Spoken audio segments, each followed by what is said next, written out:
Hi, everyone. This is Rob Gray from ASU and the Perception Action Podcast.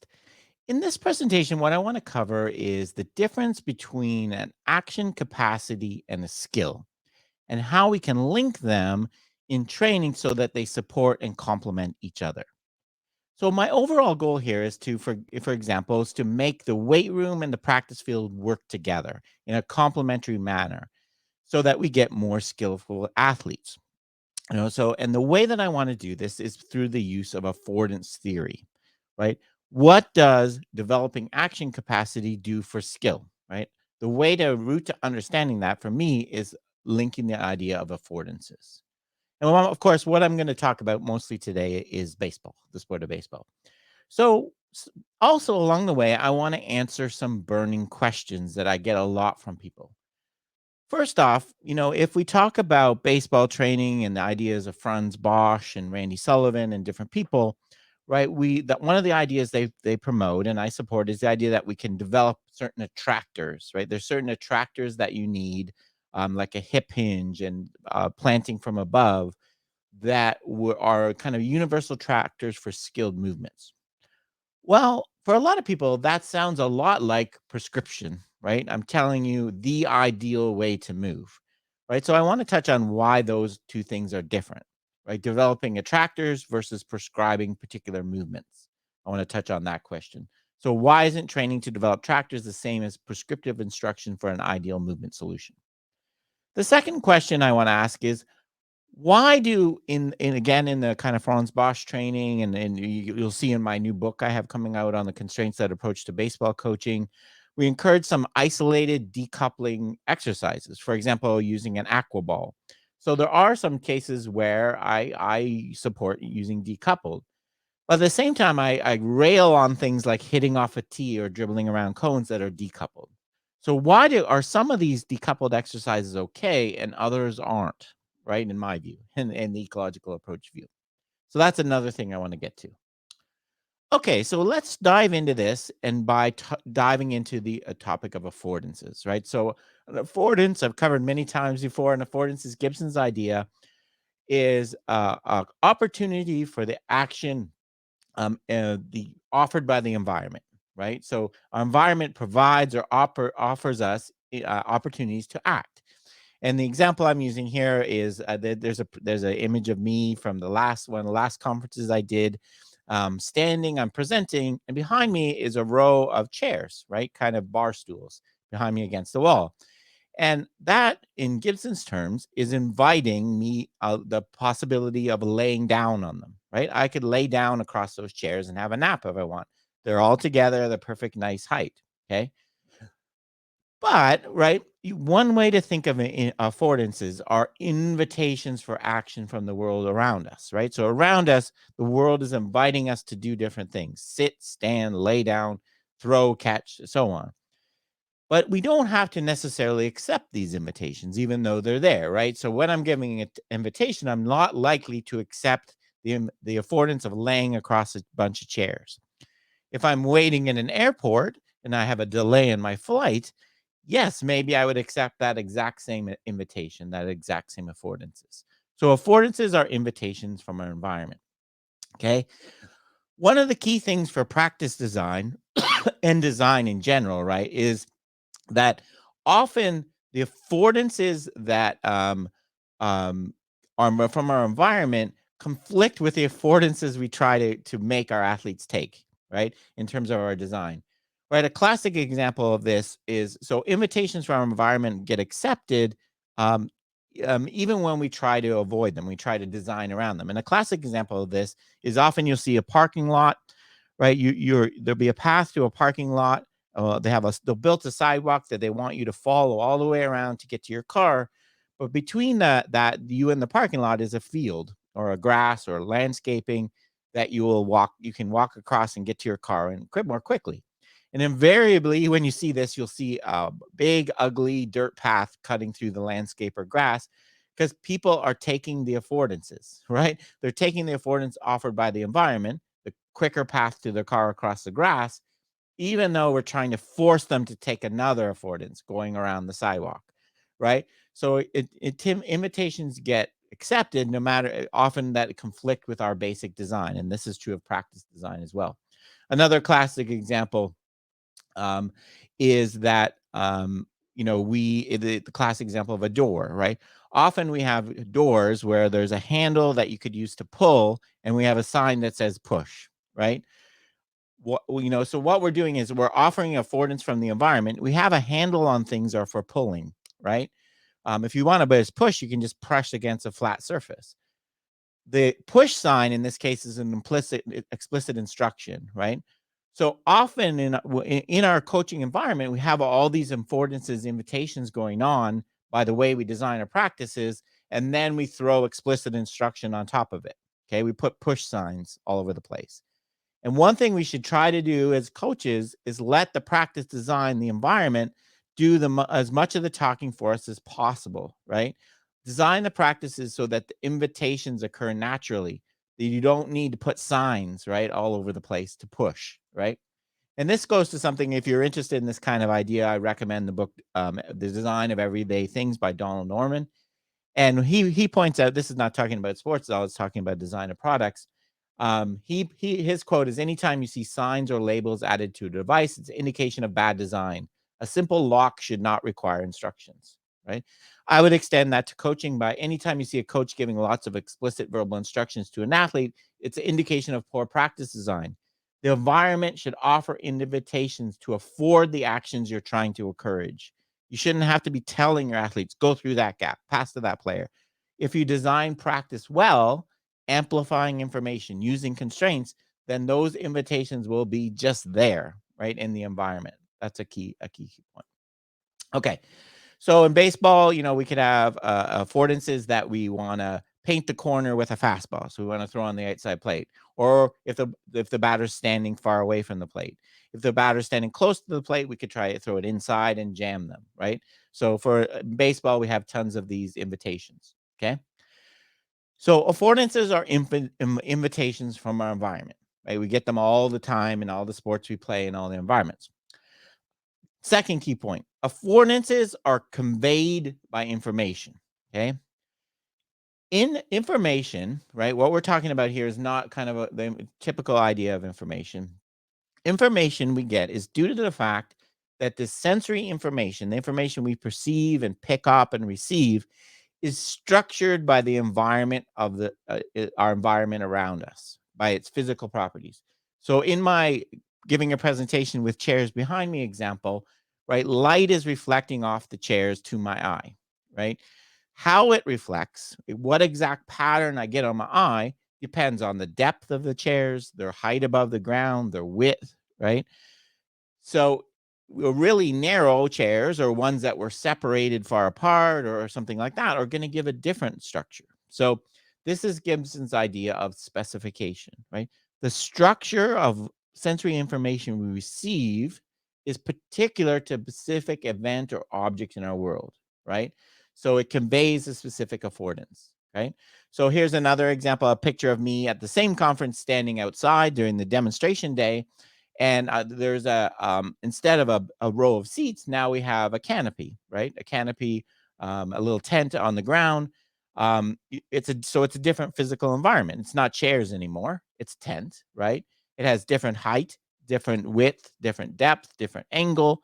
So it's going to structure the light differently. The right light's going to reach my eyes in a different way. So it's going to specify a different affordance, right? It's going to tell me that I can get shade underneath it. It's not telling me I can lie down on top of it because the light is different. Okay. So different physical environment equals different structuring of sensory information equals different affordances. Okay. We get this the same. Okay. It doesn't have to necessarily be visual. The examples I've been giving you are visual. Right. So if we talk about baseball, about a pitcher, we have a physical environment, that a ball that has a size, a mass, a lace height, and so on. And if we're using weighted balls in training, right? This is going to the ball that we give the pitcher is going to structure, in this case, the proprioceptive information they get, right? So we get our tendons and our muscles as we hold the ball are going to have particular lengths and forces that depend on the physical properties of the ball.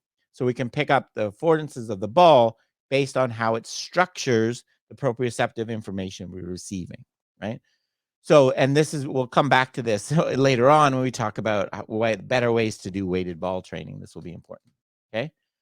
So we have these affordances. And if we think about it, any time as we're acting in an environment, there's going to be a field of affordances. That is, there's going to be multiple invitations coming to us at once, right? So the chairs behind me at the conference, I could have sat on them. I could lie down. There's a fire alarm on the wall. I could climb on the chairs to pull the fire alarm. I could rearrange the furniture if I felt like feng shuiing the room, right? There's tons of invitations, right? In baseball, I get the same. I could jam a batter. I could throw it outside. I could move them off the plate. I could hit them. There's lots of different affordances offered. Okay. And there's lots of great illustrations of this we can see around. If you look at a playground, how it's designed, it offers tons of different affordances for kids: running, sliding, hiding, climbing. You know, Parts of it offer affordances for people in a wheelchair that other parts don't, right? So anytime in our environment, we're getting this field of affordances, right? These invitations to act, right? Invitations, depending on our goal and intention, we're going to take one of these. Okay. So so that's one. So affordances are opportunities of action that are conveyed by our environment, okay, by information, the structuring of sensory information. But there's an important part here, okay? The affordances we perceive depend on information, but they also depend on what actions we're capable of producing, right? Our what are called Gibson called effectivities. So the information coming in is scaled by both our body dimensions and our action capacities, right? So if, for example, a 10-foot regulation basketball hoop does not send me the invitation to dunk, right? I do not have the action capacity or body dimensions to be able to dunk a basketball. So I'm not getting that letter in the mail, right? I'm not getting that invitation. Even though for another person, that does. The same information structuring of light off the rim does invite that invitation. Okay. So body dimensions, we're talking about the length of your arms. If I'm a batter and I have long arms and you throw me an outside pitch, I can foul it off. I could swing so as to foul it off. I could just let it go and take it, or I could try to take that pitch and drive it to the opposite field. Okay. Um, if I have shorter arms, right, then all I can really do is take it and foul it off. If I can't reach out and cover that outside of the part of the plate, I don't have the invitation to drive and get a hit to the opposite field is no longer there, right? So, if I have good extension flexibility, we know. So the key point I want to make here is that less effectivities, right, less action capacity as a performer results in fewer invitations from the environment, right? That's my basketball. I have less action capacity and my body dimensions are different.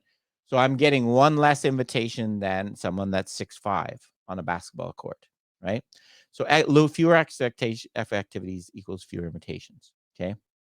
So so what this creates, right? So we get this when we have this kind of combination of information and our capabilities, we get what's called we define clear action boundaries, right? As a performer, we learn where the affordances stop and start, right?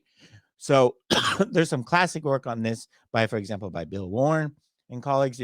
Having people walk through an aperture, a doorway, as you decrease the width of the doorway, people will turn sideways to go through it, right? The point at which people turn depends perfectly on their shoulder width, right? People with wider shoulders turn a bit earlier. People for wider doors, people with narrow shoulders turn for smaller doors. But if you actually scale the information, the width of the door, by your body dimension, your shoulder width, you get the same effect for everybody. Also, you get action boundaries for as a hitter, right? If you're standing off the plate, there are going to be certain pitch locations you can reach. You could drive the opposite way, you could hit, and then as it gets further out, we're going to hit an action boundary where that affordance is no longer offered. You can no longer hit the ball the opposite way; it's too far away from your body. And part of being a skilled athlete is being well calibrated to these action boundaries, right? Knowing, sometimes we use this phrase, playing within yourself, right? Knowing where your boundaries are. We'll talk a little bit about how we can achieve that. Okay. So this is all to say, right? So if we understand this idea of affordances, information, effectivities, there's an opportunity here. You can see this opportunity. If if lower effectivities, lower action capacities gives you less invitations from your environment, less affordances, then by increasing your action capacity, we could potentially make it so you get more invitations or extend your action boundaries. Okay. So by changing our body composition or increasing our action capacity, we could potentially increase the number of invitations we receive from the environment. This in turn is going to give us more available movement solutions. In my basketball example, give it me being able to dunk is now an opportunity that I could take, right? It gives me more options to score a basket in different situations, right? It's going to be make me more adaptable to changing constraints, right? If I get more options, more invitations, I'm more adaptable. But there's a key point here. Okay, so let's go through some details of this this makes a lot of sense to in people. And the basic idea, if I lift weights in the gym and it makes me stronger, it's going to make me a better athlete on the court. That's a fundamental idea we've had for a long time. Here I want to get into why and how we need to do that, right? We can't just do it any old way. So I'm going to go through some warnings. First of all, increasing the number of invitations does not guarantee they'll be accepted. Okay. We can't just have a person in the gym and increase their leg strength and increase their force, increase the batter's ability to extend, increase my ability to jump, my jump height. We need to combine this capacity training, right? Training to develop these capacities with appropriate practice designs that are going to amplify the new affordances, right? So if I give the new affordance of hitting the ball on the outside part of the plate or dunking, right?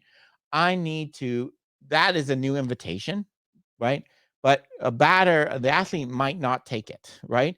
So if we want them to take it, we need to combine that with practice design that kind of amplifies this new opportunity, shows it to them and makes it apparent. Okay. So, example, going back to my exam, you know, uh, the design example, right? If you're training your athlete to get better at pushing, right? Don't put them in a room full of pull doors, right? Don't put them in a practice environment that conflicts with what we're trying to achieve, right? And we do this a lot of ways in sports, right? If we do this, for example, we want to encourage our athletes to explore and try different things, but at the same time, we do not make it a friendly environment for making mistakes, right? They're being scouted or videotaped, or right. So need to make sure if we're going to get this relationship we want, increasing action capacity makes our athlete more skillful. We need to make sure the practice design offers these new affordances, supports them, and at the very least does not conflict with them. Okay. Warning number 2, action capacities are highly task specific, right? So not everything we can improve in a weight room or a training using a training technology is going to offer a new invitation in our skill, right? There's no general abilities, right? Eye-hand coordination is not an action capacity. Neither is attention, neither is visual tracking, neither is decision making, right? Those are not general abilities. Those are skills, right? They're not action capacities, right? So I've talked about this tons of times before. For training devices like Dynavision and NeuroTracker, which are they're not, those are not capacities. You cannot develop the capacity of attentional focus and then have more invitations, right? There's no research at all to support that, right?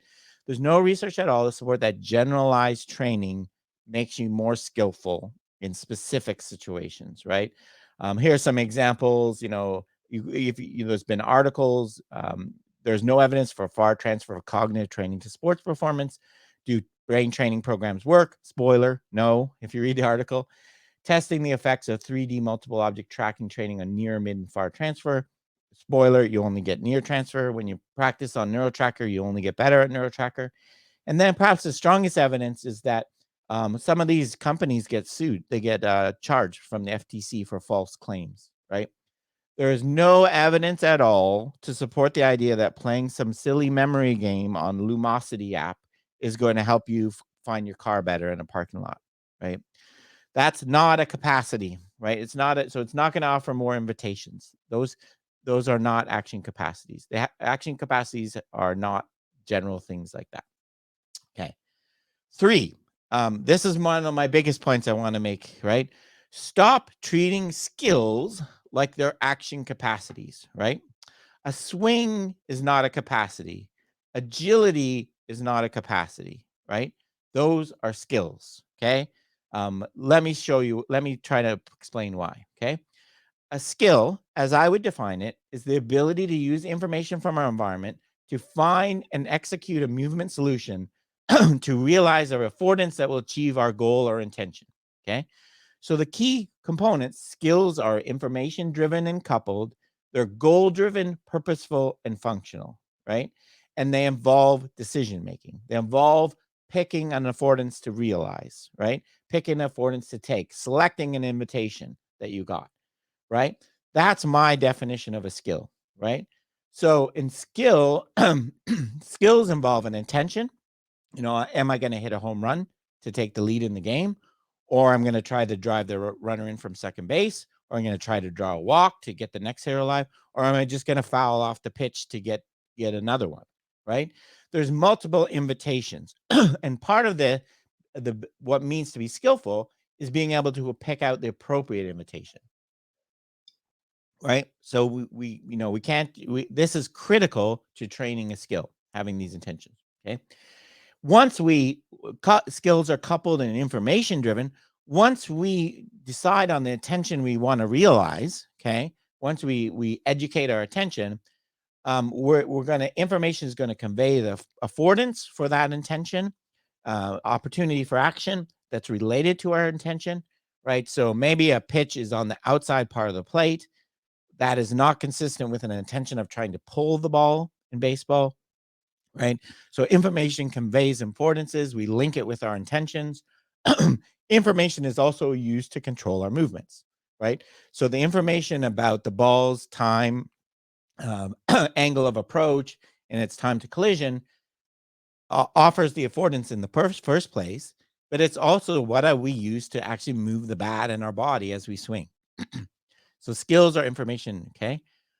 Why is hitting off a tee, for example, not a skill? Hitting off a tee is not a skill because it's not information driven, right? You don't need to pick up any information. There's no affordances, right? There's no field of affordances. They're only hitting the ball, right? There's no taking it the other way, not swinging, right? There's no variation in our attention. There's no decision making, right? So it's not a skill. Hitting is not a skill. Hitting off a tee is not a skill. Same with, doing agility drills around cones. It's not information driven. There's no intentions, right? There's no goals. There's no field of affordances. There's no decision making, right?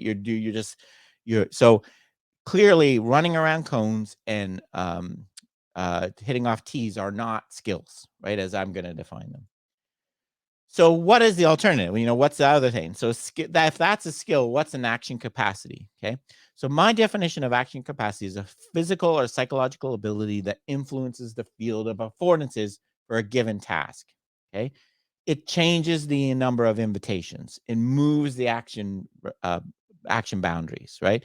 So action capacities, first, are highly specific to the skill we're talking about. There's no general action capacities in my view. So so what we need to do first is identifying the relevant action capacities by trying to do a task analysis. Understanding what's involved in our skill is what we need. Okay. So that's what I mean by an action capacity. This ability that when we go, an action capacity is an ability or a psychological or a physical ability that when we go to performing our skill is going to influence the number of affordances, right? My height is going to influence when I play basketball, right? It influences the field of affordance.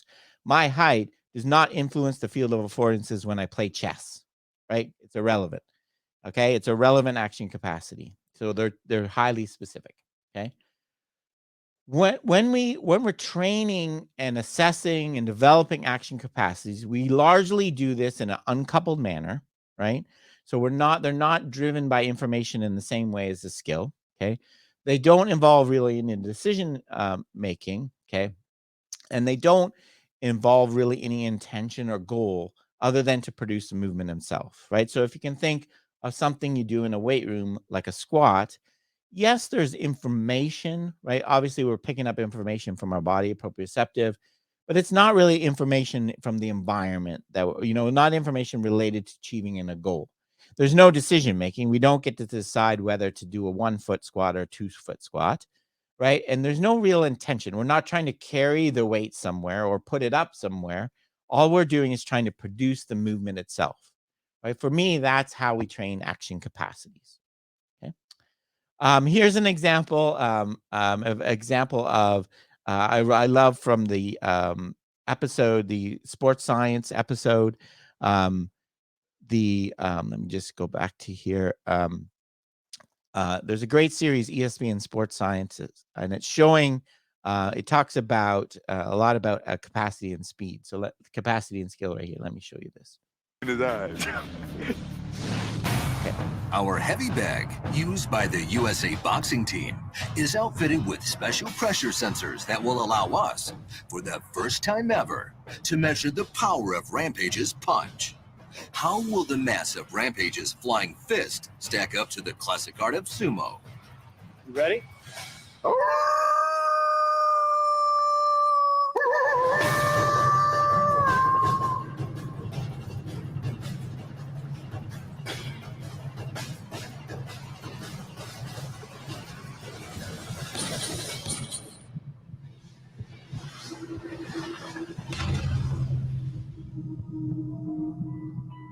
The impact is staggering. Nate, what were we seeing on that? Can you feel him staring at you? I can. Yeah, there's definitely some data there.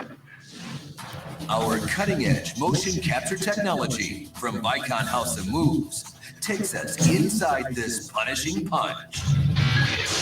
There's a reason why Rampage Jackson wins over half his fights by knockout. A punch isn't about mass. The fist weighs little more than the brain itself, but he generates massive velocity. Enough to deliver 1,800 pounds of force and cause his opponent's brain to recoil back and forth in the skull. Kind of like having a teenage hippo sit on your head. Okay, so if you've never seen that full video, I'd recommend you go watch it. It's fun. They actually compare Rampage Jackson's MMA fighter, the force of his punch, with force generated by a sumo wrestler. They're trying to answer the question: is it better to be big and slow or small and fast? Which generates more force? But the idea there, what I want to show, the ability to generate force, right, is an action capacity, right? Its ability to generate force that can be developed, by hitting a heavy bag, doing weight lift, right? So that's an action capacity. When he goes in the match, that it creates the affordance of knocking someone out with one punch, right? If you have more action capacity in terms of force. Okay. So in baseball, an example of a capacity we could talk about is angular velocity, right? So the maximum angular velocity I can have, the maximum rate of change of bat position I can produce, right, is an action capacity, right? It doesn't necessarily on its own make me a good hitter. And it's not, sometimes we call this bat speed. Now, how quickly can I move my bat from point A to point B, right? That's a capacity. It's not really what we mean by the term bat speed. Sometimes it is, but when we're talking about bat speed, the key point is this action capacity, right? Any relevant action capacity is one of multiple that goes into this producing the skill, right? So any given skill is a multifactorial thing that has multiple action capacities that go into it. So for hitting, for example, in order to have good bat speed, right, to be able to hit fast pitches, to be able to get your bat to the ball quickly, it's way more than how quickly you can actually rotate, right? That's part of it, obviously, but it also depends on your gaze, your decision making, how quickly you pick up information, the kinetic chain, how well you can adjust your bat position to get it to the ball, how well you can decelerate. If you're not decelerating properly, you're not likely to be able to accelerate as quickly right? So all of these capacities go into the skill, right? And angular rotation is just one of them, okay? So increasing the capacity of maximal angular velocity, increasing my ability to move a bat from point A to point B has the potential to increase the skill of baseball batting, right? So getting my angular velocity is a capacity, right? It's not driven by any information. I'm not trying to move to interact with an object in the environment like a ball, okay? I'm not, there's no decision involved. I'm just moving my bat as quickly as possible.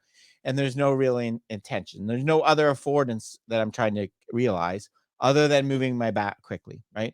So if I swung my bat with one blast tracker and see how fast it moved, right? That's a capacity measurement. And I could do some training to increase that. If that has the potential to improve the skill, baseball batting is a skill. You have to couple your movement to information. You have to make decisions. You have to have intention, so on and so forth. It can improve the skill by increasing the number of affordances. Okay. So if I can move the bat quicker from point A to point B, that invites the opportunity to generate a higher exit velocity, so I could hit home runs. It also invites the opportunity to wait a bit longer to start the bat movement. If it takes me less time to get the bat from point A to point B, that alone doesn't necessarily make me a better hitter. What it does do, though, is gives me an invitation, right? It gives me the invitation to wait a little bit longer, gather a bit more information from the pitcher before I start the movement of my bat, okay? But again, that's only going to help if I accept and execute that invitation. I could work all day in the months and months in the gym to make you be able to move your bat faster from your shoulder to a ball on the tee, right?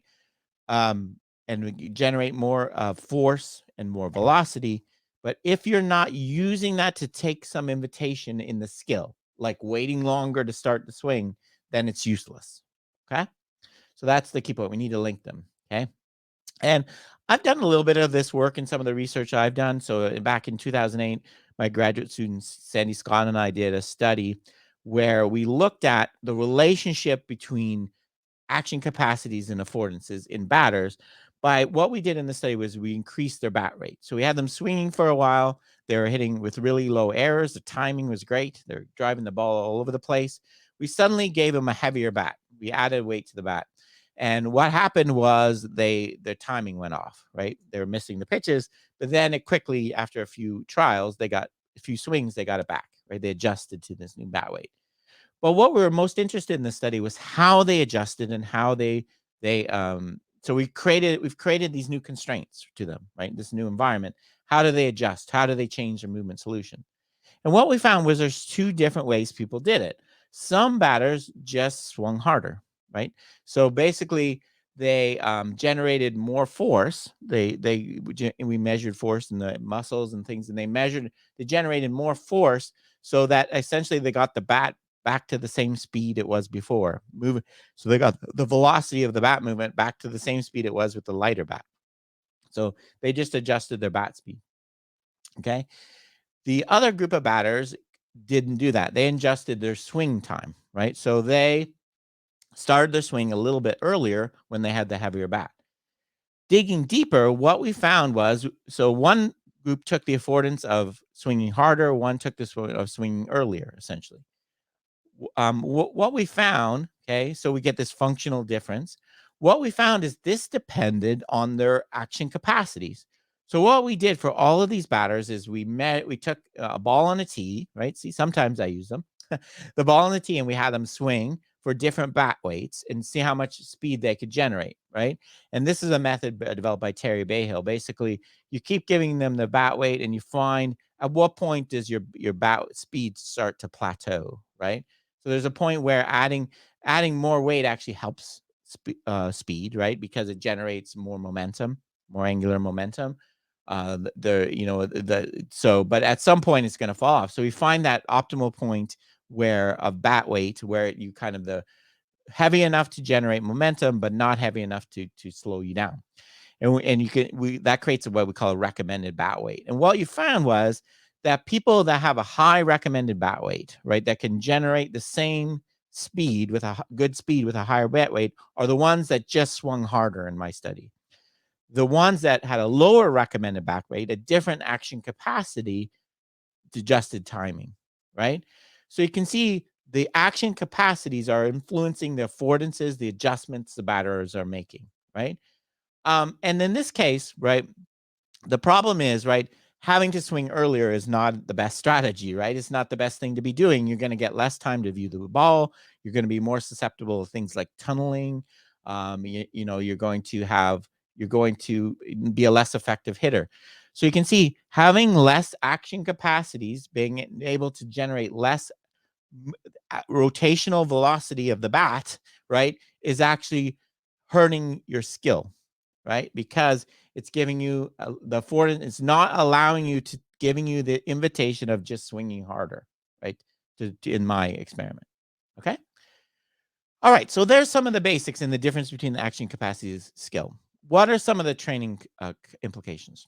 Okay. So training to increase action capacity, the first thing we want to note is that it should be guided by principles of effective force, speed, etc. generation, not some ideal technique. This is what Randy Sullivan calls conditions, not positions, right?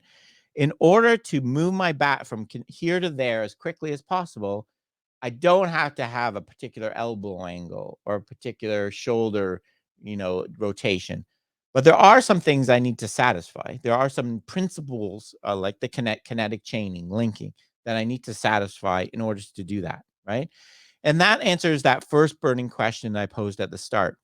Training to develop attractors like a hip hinge, like stepping from above, are principles of effective movements across a bunch of different skills. They're not positions of an ideal technique, right? They're principles of effective movement. So developing attractors is not the same as prescribing an ideal technique. For example, saying you have to brace on your front leg or lock your lead leg locking and pitching. Those are prescriptions, right? Those are prescriptions.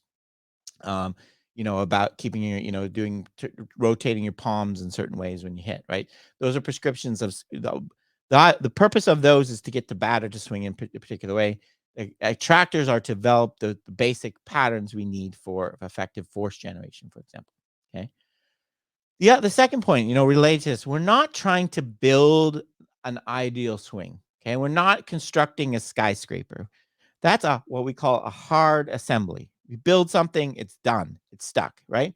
That's really what the philosophy of a hitting off a tee, right? Hitting off a tee, we're trying to build the structure of a swing that is going to stay the same and constant. Okay. That's the wrong way to think about things, right? What we're trying to do instead is building soft assemblies. So think about tents, not skyscrapers. Okay.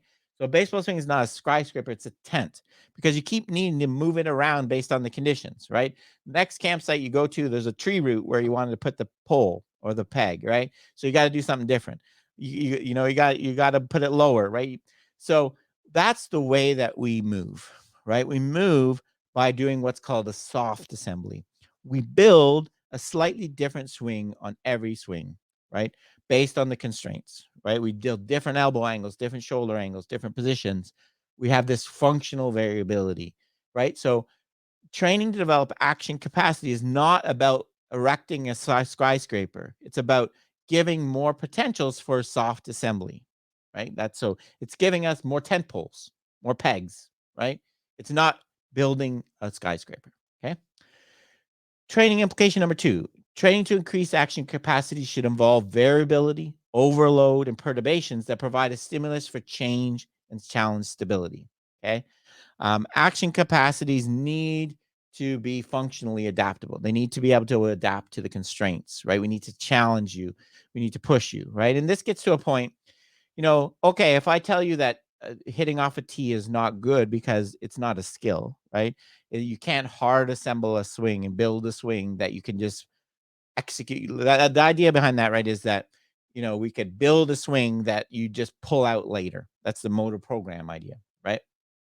So if we can't do that, wouldn't hitting off a tee develop action capacity? Wouldn't it help you generate faster angular rotation, getting your bat from here to there if I kept having you to hit off a tee? Yeah, sure. By about the same amount as drinking a beer will develop my lifting capacity, right? Yes, it does, but it's not designed for that purpose, right? It's not, there's way better ways we can develop the capacity of angular velocity or lifting or force generation than doing hitting off a tee, right? So it's not good at developing action capacity either, right? What we want to do, for example, when using something like an active ball, we want to load, we want to have load and variability we need to get you to change your action capacity. You don't just do it for fun, right? We need a perturbate to challenge stability. Your new action capacity needs to be able to be stable, right? We don't want it to, disappear depending on the constraint. We want it connected, right? It needs to be linked in time, different attractors, right? In doing this, in most cases, when we're developing action capacity, not always, but in a lot of cases, it's going to be uncoupled and isolated because we're not working on the skill, right?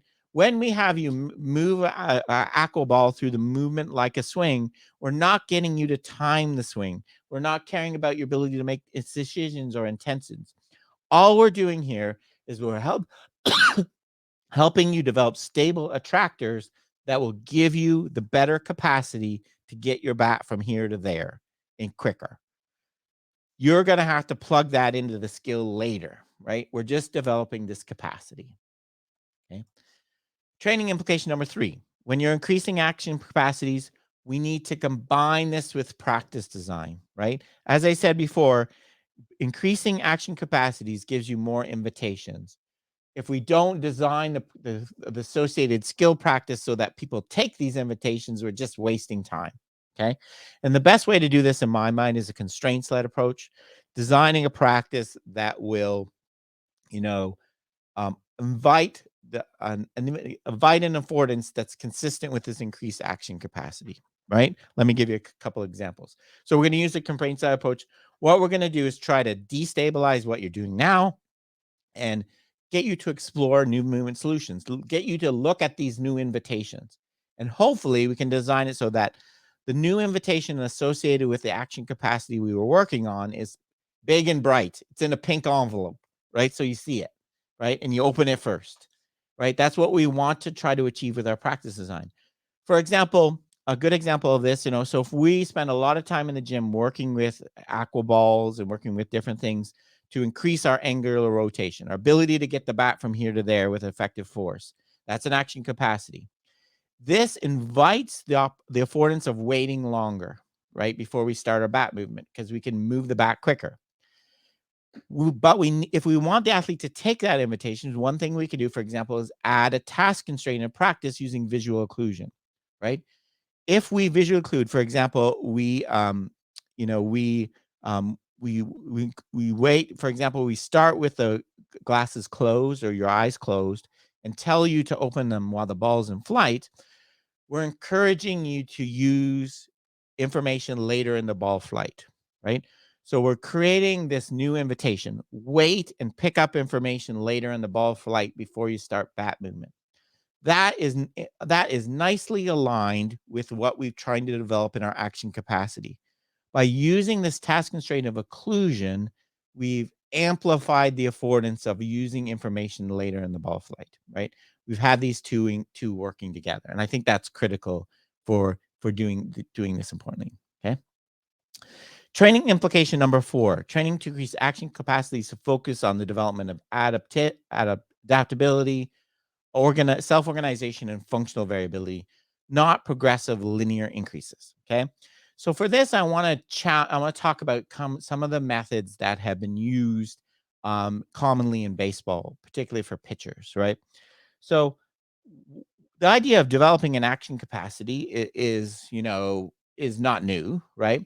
It fits with the things like weighted ball training, doing long toss, right, throwing from a distance longer than the actual pitching distance, The idea there is, I'm developing the action capacity of your ability to throw harder, right? So that when your pitcher you get in the game, the affordance of blowing a fastball by someone is now invited, right? Because you can throw harder, because you've strengthened. That idea has been around for a long time. The problem with that, the problem is with the way we've been doing it. Like, what we focused on is making progressive linear increases. So what I'm trying to do is progressively and linearly increase this capacity of arm strength, of rotation ability, rather than focusing on adaptability and functional variability. Okay, so let me give you a specific examples. Okay, so weighted ball training, right? So weighted ball training, there's a bunch of studies out there.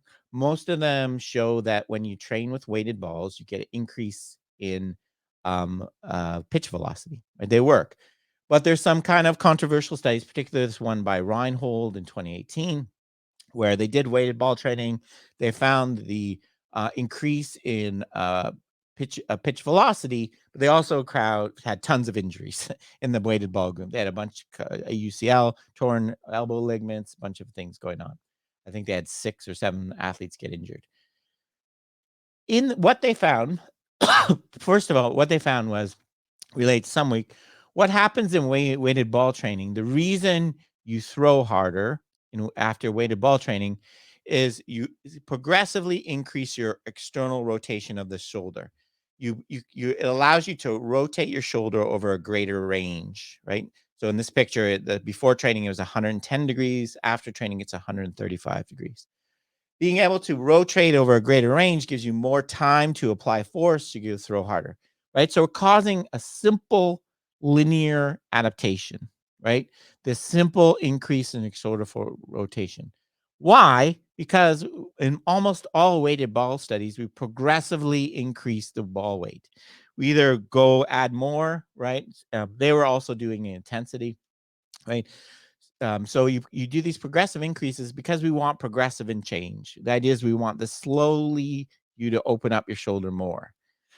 That's why people are getting hurt. That's when people get hurt, right? You're forcing this one linear change rather than adaptation, right? So it's overly constrained stimuli lead to overly constrained capacity adaptations. This just extension of shoulder rotation that are potentially dangerous. Another example is long toss, right? And here's a quote from a paper by Fleissig et al. Long toss. Hard, horizontal, flat ground throws have biomechanical patterns similar to those of pitching and are therefore reasonable exercises. However, maximum distance throws produce increased torques and changes in kinematics.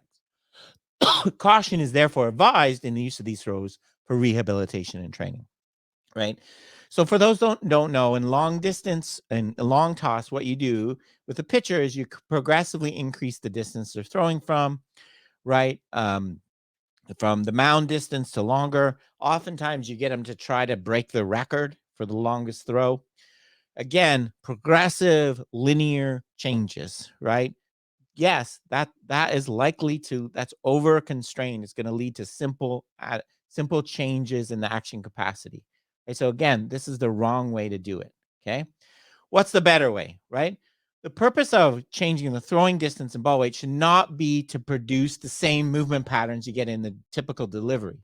In fact, we want different ones, right? We want you to explore new movement patterns. So the purpose of using weighted balls and long toss should be encourage the athlete to explore different movement solutions and learn about the solution space. So in long toss, learning what I need to do to get the ball to get to the plate from 100 feet away is useful information. It's getting me to explore this movement space, right? How I can change my delivery to get the ball to travel further, okay? We're giving the athlete new problems to solve, okay? Different than the ones they're going to face in competition, right? But what they're going to do is give the athlete more capacity to solve the ones they actually face. So in a real baseball game, you're not going to have to throw pitch from 100 feet, but you do need to adapt to fatigue, different ball, wind, etc., weather. Okay. So what we're trying to do is we shouldn't be focusing on making these linear constrained adaptations in action capacity. We want to randomly vary the ball weight, right? We don't want to introduce these progressive increases. We want to give the athletes the opportunity to perceive the affordances. Let the athlete hold the new ball for a while and feel it, right? That's going to give them the information from their tendons we were talking about earlier, okay? And that's going to allow them to get and feel, right? We want to, and when we're doing extreme conditions like really heavy balls, we probably want to constrain the degrees of freedom. So doing a kneeling throw, for example, so there's less movements involved, right? So again, encourage adaptation and exploration to increase action capacity, not these simple progressive changes like increased range of motion in your shoulder. Okay. Training implication number 5, right? Also, right, we've been focusing on these isolated drills. Obviously, action capacity can be developed within the skill itself, right? Also, through appropriate use of constraints, we can develop action capacities. Classic example, swinging with a weighted bat. Hitting a ball with a weighted bat is skill, right? Where information movement coupling, we're getting, we're making decisions, we have intentions, but we're increasing your action capacity, right? For example, we can also increase the action capacity through development of attractors, right? So we can have you hit while you're stepping over a hurdle, right? So we're performing our skill, but we're adding a constraint to develop the capacity of hip hinge, right? The attractor, hip hinge attractor. Here, we're adding a pool noodle that you have to hit on your follow through. While we're doing the skill, hitting the ball, we're developing the capacity of having effective deceleration of the movement, which is a principle that we need for effective force generation. Okay. So we can, within the skill training itself, we can also develop action capacities as well if we do it in the right way with the right constraints. Okay. So what are the key takeaways from this presentation? Well, number 1, don't treat skills like their capacities. You can't build a swing. You can't build agility and store it so it can be pulled out later, right? That's not what it is. Being skillful does not involve a process. One of my favorite quotes of all time, being skillful does not involve a process of repeating the solution. It involves repeating the process of finding a solution. Okay. So it's not about building a skyscraper that you can just pull out all the time. It's about erecting tents, right, in different campgrounds, right? You're repeating the process of finding a way to get that tent upright so you can sleep in it, right? So we're not trying to store within us a swing or a delivery, right? We're trying to give us a capacity so we can keep finding the swing and finding the delivery that works in this particular situation under these particular in this particular campground, if you will. Okay. Number 2, having greater action capacity involves having variability, stability, connection, and feel. Okay. It's a complex thing, not just about simple changes in physical variables like range of motion and force output. So we need to be training and developing different things than these simple measurements. Okay. Number 3, sending an athlete more invitations is a waste of time if they're never going to open them, right? If they're going to crumple them up and throw them away. You have to connect the action capacity training, what you're doing in the gym, what you're doing with isolated training, with practice design that amplifies the invitations that you're working on, okay? Don't, and at the very least, doesn't conflict with it, right? Um, don't develop a field of pull handles when you're developing the action capacity to push, right? We need to design a practice so that the affordances are there naturally, right? And there's lots of great ways to do this, okay? And the last point that I want to make today, right? I talked mostly what I've talked about is positive affordances. So opportunities to achieve something we want to achieve. Gibson very correctly pointed out that there's also negative affordances, things in our environment that send invitations for danger or injury that we want to avoid. Okay. And those come in the form of things like pain, re injury, right? And once if you get, you have elbow surgery, potential for re-injury is a negative affordance. Okay. So when we have these come out, right, they add to the affordance landscape. So the affordance landscape is not just all these great things being invitations, it's also negative things, right? So we need to give athletes the opportunity to explore this new affordance landscape when we have pain, or we were recovering from an injury, or we've changed our body, we're less flexible because we injured our knee. We can't force them back into new solutions. We need to get them to explore this new field of affordances and learn how to move with their new body. Whenever you get injured, you have a new body, right? And you have to learn to move it effectively again. Well, that's the bad news. The good news is we do this all the time, right? It's just you got a new campground, right? You got to put up a tent in a new campground. This is nothing new, right? Okay. So that's it for what I wanted to talk about. Thanks for joining me. Cheers for now, and keep them coupled.